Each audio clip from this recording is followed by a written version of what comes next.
Hello mates, welcome to my class. Today we are going to talk about other adverb connectors. Check this lesson. Skill 8. Skill 8, other adverb connectors, penghubung keterangan yang lain. Rumusnya, subject verb main clause plus adverb connector subject verb subclause. Rumus kedua, adverb connectors, subject verb, subclause di posisi depan, koma, hukumnya wajib, subject verb main clause. Jadi kalau adverb connectorsnya di tengah tanpa koma, kalau dia di depan wajib ada koma. Anggota ada adverb connectors ini adalah yang pertama condition, yang mengungkapkan kondisi. Anggota di kondisi itu ada if, jika, in case juga jika, provided dengan syarat, providing juga dengan syarat, unless jika tidak, whether jika, kontras yang berlawanan. Anggotanya although, meskipun, even though, walaupun atau meskipun, while, saat atau ketika, whereas, padahal. Untuk yang manner, cara, yaitu ada as, karena, in there juga karena.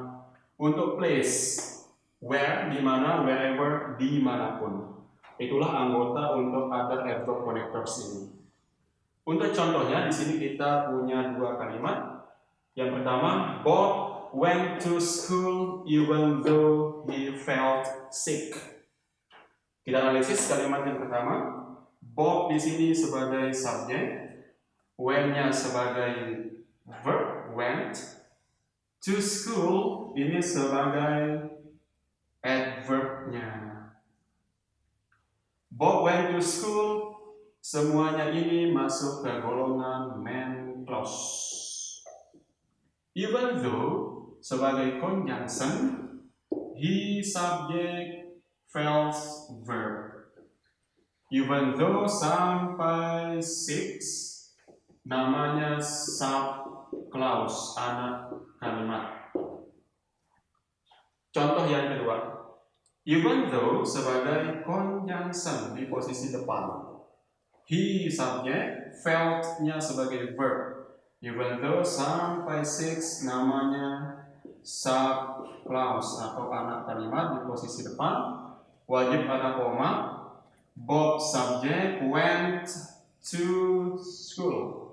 Ini sebagai main clause. Jadi wajib ada koma ketika anak kalimat di depan. Oke, terima kasih. Sekian untuk pembelajaran hari ini. Thank you so much for watching.